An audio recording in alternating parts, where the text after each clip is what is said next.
Hello, David here with MarineMax and Lake Hopatcong.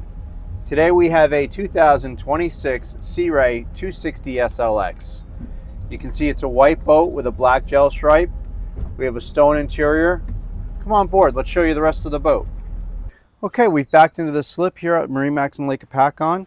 We're on the aft of this boat. We have a swim platform underneath my feet that floats down into the water. Freshwater shower. Really important on the SLX series is this large storage compartment on the port side. This goes all the way up underneath those side seats. Of course, our battery switches are in there. They've thought of everything. There's lights in there. There's even a 12-volt port for inflating rafts and tubes. Of course, our beautiful sun pad right here. We have stereo controls and a charge port. There's a step down into the boat with a door that blocks off the back. So if you have little ones or pets, they're in the cockpit here. There's a cooler underneath my seat, or my feet.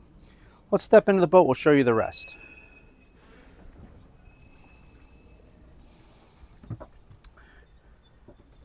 Above my head, we have a powered articulating top. This is a canvas top with a metal frame.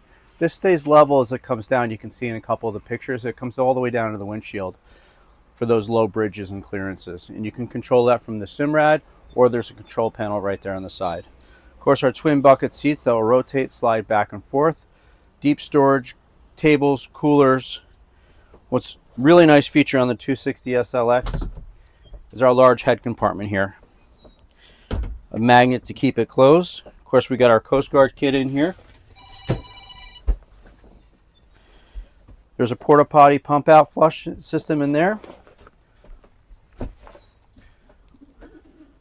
Up here on the helm, we have our dual screens, digital throttle, digital shift, all of our switches, and our Fusion stereo control. There's more storage under the helm. Of course, our bow seating with a stainless steel windlass anchor. This boat is available at MarineMax Lake Hopatcong. Come on down, we'll show you the rest of the boat.